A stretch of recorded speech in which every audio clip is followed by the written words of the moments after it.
കർണാടകത്തിൽ സർക്കാരിനെ അട്ടിമറിച്ച് അധികാരത്തിലേറാൻ കാത്തിരിക്കുന്ന ബിജെപിക്ക് ഒരു തിരിച്ചടിയായാണ് മുഖ്യമന്ത്രി കുമാരസ്വാമി വിശ്വാസ വോട്ടെടുപ്പിന് തയ്യാറായത്.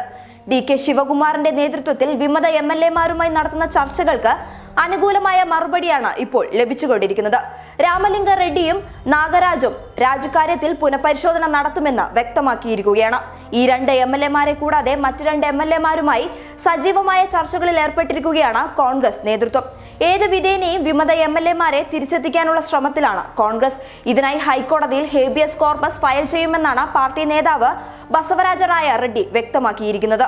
മുഖ്യമന്ത്രി ആവശ്യപ്പെട്ടാലുടൻ വിശ്വാസ വോട്ടെടുപ്പ് നടത്താമെന്നാണ് കർണാടക സ്പീക്കർ വ്യക്തമാക്കിയിരിക്കുന്നത്. MLA-മാർക്കെതിരെ ചൊവ്വാഴ്ച വരെ രാജിയിലും അയോഗ്യതയിലും തീരുമാനമെടുക്കരുത് എന്നാണ് സുപ്രീം കോടതി ഉത്തരവ്. അതിനിടയിൽ വിമതരെ തിരിച്ചെത്തിക്കാനാണ് കോൺഗ്രസ് ശ്രമിക്കുന്നത്.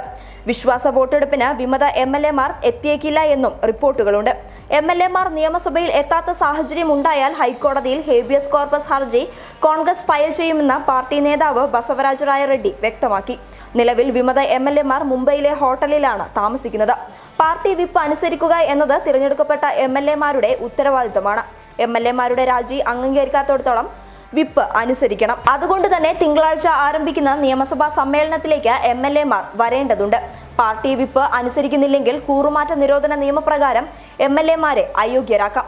MLA-മാരുടെ രാജി സ്പീക്കർ അംഗീകരിക്കില്ലെന്നും സ്വമേധയാ ഉള്ള രാജി അല്ലെങ്കിൽ സ്പീക്കർക്കത് തള്ളിക്കളയാമെന്നും ബസവരാജ് വ്യക്തമാക്കി. MLA-മാരുടെ രാജിക്ക് പിന്നിൽ BJP-യാണ്. സമ്മർദ്ദങ്ങളുടെയോ ഭീഷണിയുടെയോ ഫലമായിട്ടാവാം MLA-മാർ കൂട്ടമായി രാജി സമർപ്പിച്ചതെന്നും മുംബൈയിലേക്ക് മാറിയതെന്നും ബസവരാജ് പറഞ്ഞു. News desk public Kerala.